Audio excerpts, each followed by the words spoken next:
Hi everyone.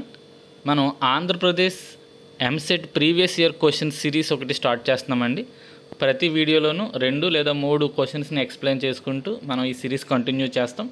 ఒకే దాంట్లో ఎక్కువ క్వశ్చన్స్ని ఎక్స్ప్లెయిన్ చేయడం కంటే ఒక క్వశ్చన్నే డీటెయిల్డ్గా దాన్ని వేరు రకాలుగా ఎలా అడగొచ్చు అనే కాన్సెప్ట్ బేస్ చేసుకుని ఈ సిరీస్ స్టార్ట్ చేస్తున్నాం. ఇది ఎంసెట్ రాసే విద్యార్థులకి, ఇటు డిఎస్సిలో స్కూల్ అసిస్టెంట్స్ రాసే వాళ్ళకి, ఎందుకంటే స్కూల్ అసిస్టెంట్ వాళ్ళకి ఇంటర్మీడియట్ లెవెల్ వరకు అడుగుతున్నాడు.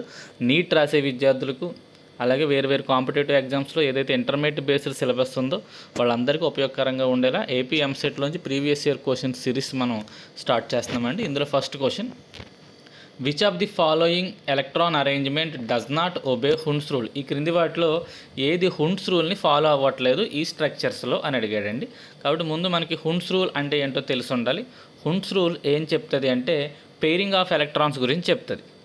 ఎలక్ట్రాన్స్ పెయిర్ అవ్వాలి అంటే ముందు డీజెనరేట్ ఆర్బిటాల్స్ అన్నీ సింగిల్ ఎలక్ట్రాన్తో ఫిల్ అవ్వాలి అని చెప్తుందండి. సో డీజెనరేట్ ఆర్బిటాల్స్ అంటే ఇలా మనం 3 బాక్సులు ఏవైతే పక్కన ఇలా గీసామో దాని అర్థం ఏంటంటే ఈ మూడింటికి సేమ్ ఎనర్జీ ఉంటుంది అని అర్థం అండి. ఎప్పుడైతే మూడింటికి సేమ్ ఎనర్జీ ఉంటుందో ఆ మూడింటిని డీజెనరేట్ ఆర్బిటాల్స్ అంటాం. అంటే ఇలా 3 బాక్సులను కానీ 5 బాక్సులను కానీ 7 బాక్సులు అంటే డి ఆర్బిటాల్స్కి 5 బాక్సులు ఉంటాయని మనకు తెలుసు. సో వీటి 5టిని డీజెనరేట్ ఆర్బిటాల్స్ ఉంటాయి. ఎఫ్కి అయితే 7 ఉంటాయని తెలుసు. ఇవన్నిటిని ఫిల్ చేసేటప్పుడు మనం వాటిని పేర్ చేసేటప్పుడు అన్నీ కూడా ముందు సింగిల్ ఎలక్ట్రాన్తో ఫిల్ అయిన తర్వాత మాత్రమే వాటిని మనం పేర్ చేయాలి అని చెప్పి మనకి హుండ్స్ రూల్ చెప్తుందండి. సో దాన్ని ఇక్కడ ఏ డయాగ్రామ్ ఒబే చేయట్లేదు అని అడిగాడు. కాబట్టి ఇక్కడ ఏ డయాగ్రామ్ దాన్ని ఒబే చేయట్లేదు అంటే ఈ సి అనే డయాగ్రామ్ని ఒకసారి అబ్జర్వ్ చేయండి. సి అనే డయాగ్రామ్లో ఈ డీజెనరేట్ ఆర్బిటాల్ ఫిల్ అవ్వకుండానే ఇక్కడ ఫస్ట్ది పేర్ అయిపోయింది. ఓకే, అర్థమవుతుంది కదా. మనకి ఉన్న ఈ డీజెనరేట్ ఆర్బిటాల్ ఫిల్ అవ్వకుండా ఇక్కడ పేర్ చేయకూడదు అని చెప్పి మనకి హుండ్స్ రూల్ చెప్తుంది. కాబట్టి 72 అంటే ఈ క్వశ్చన్ ఇక్కడ 72 అని మనం చెప్పుకుంటున్న దాంట్లో ఫస్ట్ అనుకోండి. ఇది ఈ క్వశ్చన్కి ఆన్సర్ ఏంటి అంటే సి అండి. రేపొద్దున ఇదే క్వశ్చన్ వేరే రకంగా అడగవచ్చు. ఇచ్చిన అరేంజ్మెంట్స్లో పౌలీస్ ఎక్స్క్లూజివ్ ప్రిన్సిపల్ని ఏది ఫాలో అవ్వట్లేదు. ఇక్కడ ఈ క్వశ్చన్ బేస్ చేసుకుని మిగతా క్వశ్చన్స్ కూడా ఎక్స్ప్లెయిన్ చేస్తున్నాను. పౌలీస్ ఎక్స్క్లూజివ్ ప్రిన్సిపల్ అబ్జర్వ్ చేయాల్సి వచ్చినప్పుడు మనం ఏం అబ్జర్వ్ చేయాలంటే ఏదైనా ఆర్బిటాల్లో ఎలక్ట్రాన్ ఒకే రకంగా ఒకే స్పిన్తో కనుక వేసి ఉంటే, అంటే రెండింటిని ఇలా అప్ యారో కనుక ఎక్కడైనా వేసి ఉంటే అది ఖచ్చితంగా పౌలీస్ ఎక్స్క్లూజివ్ ప్రిన్సిపల్ని ఒబే చేయదండి. ఎందుకని మనకి ఎప్పుడు కూడా స్పిన్ ఒకటి పైకి ఉండాలి, ఒకటి కిందకు ఉండాలి. అలా కాకుండా 2 స్పిన్స్ అయితే పైకి కానీ లేదా అయితే కిందకు కానీ వేసి ఉంటే అది మనకి పౌలీస్ ఎక్స్క్లూజివ్ ప్రిన్సిపల్ని ఒబే చేయదు.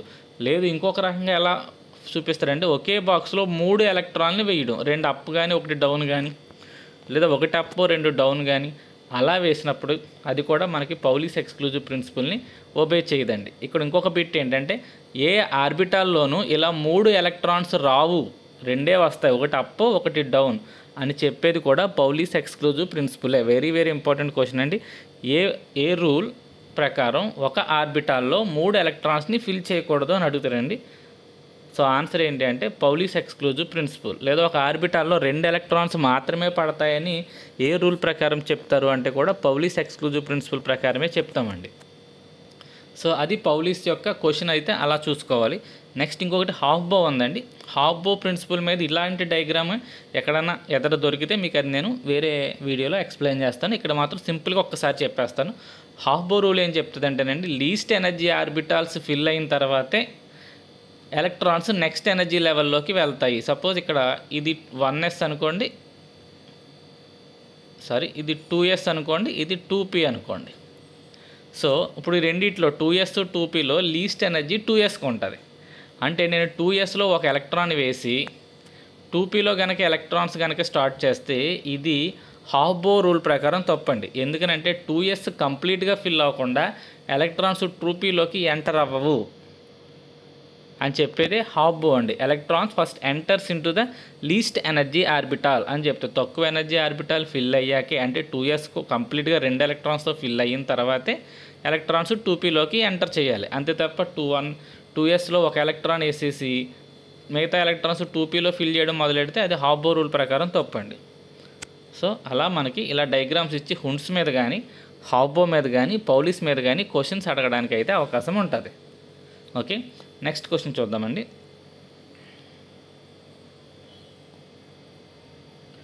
ఓకే, క్వశ్చన్ జాగ్రత్తగా అబ్జర్వ్ చేయండి.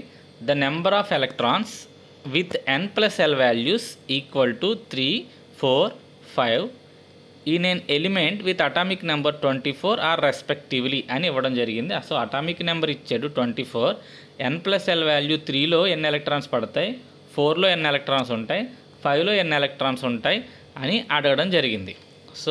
సో దీనికి ఆన్సర్ చేయాలి అంటే ముందు మనకి ఈ 24కి ఎలక్ట్రానిక్ కాన్ఫిగరేషన్ రాయడం రావాలండి. సో ఎలక్ట్రానిక్ కాన్ఫిగరేషన్ ఎలా రాస్తాం, 1s2, 2s2, 2p6, 3s2, 3p6. So 24 కదండి, 4s1, 3d5 ఇది క్రోమియం యొక్క ఎలక్ట్రానిక్ కాన్ఫిగరేషన్. సో మీకు ఇక్కడ 4s1, 3d5 ఎందుకు వస్తుందో మీకు తెలుసు. ఎందుకు వస్తుంది అంటే ఇక్కడ ఉన్న ఎలక్ట్రాన్ ఇక్కడికి జంప్ అయిపోవడం వల్ల ఇందులో 5 ఎలక్ట్రాన్స్ వచ్చి అది స్టెబిలిటీని పొందుతుంది. సో చివరి ఇక్కడ 4s1, 3d5 వస్తుంది గుర్తుపెట్టుకోండి. మరొకసారి ఎలక్ట్రానిక్ కాన్ఫిగరేషన్ రాస్తాను. 1s2, 2s2, 2p6, 3s2, 3p6. ఇక్కడ యాక్చువల్గా అయితే 4s2, 3d4 రావాలి. 4s1, 3d5 క్రోమియంకి వస్తుందండి. ఎందుకంటే హాఫ్ ఫిల్డ్ డి ఆర్బిటాల్స్కి స్టెబిలిటీ ఎక్కువ కాబట్టి ఇక్కడ ఉండాల్సిన ఒక ఎలక్ట్రాన్ ఇక్కడికి జంప్ అవుతుంది. మీకు ఆ విషయం అర్థమైంది అనుకుంటున్నాను. ఇప్పుడు వాడు ఏమడిగాడంటే n+l వాల్యూ 3, 4, 5లో ఎన్ని ఎలక్ట్రాన్స్ పడతాయి అని అడిగాడండి. ఇప్పుడు n+l వాల్యూస్ క్యాలిక్యులేట్ చేద్దాం. n అంటే ఈ రెండు కలపాలండి. ఇది n1, ఎస్కి l వాల్యూ 0 అండి. మీకు తెలుసు అనుకుంటున్నాను. ఎస్కి l వాల్యూ 0, పీకి l value 1, డీకి l value 2, ఎఫ్కి l value 3 అని మనం చదువుకుంటాం. కాబట్టి ఇప్పుడు దీనికి n+l వాల్యూ 1 అండి. ఎలా వచ్చిందో అర్థమైంది కదా. ఇది nకి వాల్యూ 1, ఎస్కి l వాల్యూ 0, రెండు కలిపితే ఈ 1 + 0 1 అయిందండి. నెక్స్ట్ 2sకి అయితే 2 + 0 ఇది 2, 2pకి అయ్యేసరికి 2 + 1 3 అండి. 3sకి వచ్చేసరికి 3 + 0 3, 3pకి వచ్చేసరికి 3 + 1 4, 4sకి వచ్చేసరికి 4 + 0 4, 3dకి వచ్చేసరికి 3 + 2 5. సో ఈ కింద ఈ n+l వాల్యూస్ ఎలా వచ్చినాయో మీకు అర్థమవుతున్నాయి అనుకుంటున్నాను. గ్రీన్ కలర్ అంత క్లియర్గా కనపడట్లేదు. సో ఇక్కడ ఈ ఎదర్ వాల్యూ n, పీకి l వాల్యూ ఎంతో చూసుకొని రెండింటి యాడ్ చేశానండి. అలాగే ఎన్ని చేశాను. సో ఇప్పుడు మనకి 3లో ఎన్ని ఎలక్ట్రాన్స్ ఉంటాయని అడిగాడు, 4లో ఎన్ని ఎలక్ట్రాన్స్ ఉంటాయి, 5లో ఎన్ని ఎలక్ట్రాన్స్ ఉంటాయని అడిగాడండి. ముందు 3, ఇదొక 3, ఇదొక 3 అంటే ఈ రెండిట్లో కలిపితే మనకి 3లో 8 ఎలక్ట్రాన్స్ కనపడుతుంది. ఇక్కడ 6, అక్కడ 2. నెక్స్ట్ 4లోకి వెళ్దామండి. ఈ రెండు 4లో 6 ఎలక్ట్రాన్స్ ప్లస్ 1 ఎలక్ట్రాన్స్, ఇక్కడ మనకి 7 కనపడుతున్నాయండి. ఇక 5లో 5, ఈ చివరి 5లో మనకి 5 ఎలక్ట్రాన్స్ కనపడుతున్నాయండి. సో మన ఆన్సర్ వచ్చేసరికి 8, 7, 5 అండి. 8, 7, 5 అలా మనకి కనపడ్డాయి. సో ఇది ఆన్సర్ అండి. అలా మనం n+l వాల్యూ బేస్ చేసుకుని మనం ఈ బిట్ని ఆన్సర్ చేయొచ్చు. ఓకే, నెక్స్ట్ క్వశ్చన్ చూద్దామండి. సో ఇవి క్వాంటమ్ నెంబర్స్ని బేస్ చేసుకుని క్వాంటమ్ నెంబర్స్లో ఈ క్రింది సెట్స్లో ఏది కరెక్ట్గా లేదు, ఒక సెట్ తప్పు ఉంది, ఐడెంటిఫై చేయండి. ఇంపాసిబుల్ సెట్ అంటే ఒకటి, అదేంటో ఐడెంటిఫై చేయండి అన్నాడు. ఇది ప్రిన్సిపల్ క్వాంటమ్ నెంబర్, ఇది అయినా మీకు తెలుసు, ఇప్పుడు నేను ఏం చెప్పట్లేదు. సో n వాల్యూ 2 అయినప్పుడు ఎల్కి 0 కానీ 1 కానీ ఉండే అవకాశం ఉందండి. ఇక్కడ 0 ఇచ్చాడు కాబట్టి అది రైట్. ఎల్ ఎప్పుడైతే 0 అయిందో m కూడా 0 అవుతుందండి, అది కూడా రైటే. ఎస్కి ఇప్పుడు రెండే వాల్యూస్ ఉంటాయి, +½ కానీ -½ కానీ. సో ఫస్ట్ దాంట్లో ఎటువంటి తప్పు లేదండి, ఫస్ట్ దాంతా కరెక్టే. ఇప్పుడు సెకండ్ది ఒకసారి చూద్దాం. n వాల్యూ 2 అయినప్పుడు ఎల్కి రెండు వాల్యూస్ ఉంటాయండి, 0 కానీ 1 కానీ, రెండిట్లో ఏదైనా వాడచ్చు. కాబట్టి ఇక్కడ 1 వాడాడు, రైట్. నెక్స్ట్ ఎల్ వాల్యూ 1 అయినప్పుడు m వాల్యూస్ మనకి -1 కానీ 0 కానీ +1 కానీ అవుతాయండి. ఈ మూడిట్లో దేన్నైనా వాడచ్చు. అతను 0ని వాడాడు, సో ఇబ్బంది లేదు. ఎస్ +½ అయినా అవ్వచ్చు, -½ అయినా అవ్వచ్చు, ఇందులోనే ఎటువంటి తప్పు లేదండి, రైట్. నెక్స్ట్ n వాల్యూ 3 అయినప్పుడు ఎల్కి 3 వాల్యూస్ ఉంటాయండి, 0 కానీ 1 కానీ 2 కానీ. ఇక్కడ 3 వాడాడు, సో అది తప్పండి. n వాల్యూ ఎల్ వాల్యూ ఎప్పుడు సమానం అయ్యే అవకాశం లేదు. ఎల్ వాల్యూ ఎప్పుడు కూడా n కంటే ఒకటి తక్కువే ఉంటుంది తప్ప రెండు సమానం అవ్వండి. కాబట్టి ఇక్కడ తప్పున్న సెట్ ఇది, అది మీకు తెలిసి ఉండాలి. ఇది n వాల్యూ కనుక 3 అయితే ఎల్ వాల్యూస్ 0 కానీ 1 కానీ 2 కానీ ఉండే అవకాశం ఉంది. ఓకే, కాబట్టి ఇక్కడ 3 వచ్చే అవకాశం లేదు. నెక్స్ట్ ఇంకొక చిన్న విషయం ఏంటంటే, సపోజ్ ఎల్ వాల్యూ కనుక నేను ఇక్కడ 2 అని రాసి ఉంటే ఇది రైట్ అయ్యి ఉండేది. అప్పుడు ఎం వాల్యూస్ ఏం చెక్ చేసుకోవాలి, అది ఎల్ని బేస్ చేసుకుని చెక్ చేసుకోవాలి. అంటే -2 కానీ -1 కానీ 0 కానీ +1 కానీ +2 కానీ ఉండాలి. సో అలా మనం ఒకదాన్ని బేస్ చేసుకుని ఒకటి, అర్థమవుతుంది కదండి. ఎన్ని బేస్ చేసుకుని ఎల్ క్యాలిక్యులేట్ చేస్తాం, ఎల్ని బేస్ చేసుకుని ఎం క్యాలిక్యులేట్ చేస్తాం. ఎస్ ఎప్పుడు +1 కానీ -1 కానీ ఉండాలి. సో అలా మనం ఇలా క్వాంటమ్ నెంబర్ సెట్స్ ఇచ్చినప్పుడు అందులో ఇంపాసిబుల్ సెట్ని మనం ఫైండ్ చేయగలుగుతామండి. ఓకే, నెక్స్ట్ వీడియోలో మరికొన్ని ఎంసెట్ బిట్స్తో కలుద్దాం. Thank you. వీడియో నచ్చితే లైక్ చేయండి, ఎంకరేజ్ చేయండి.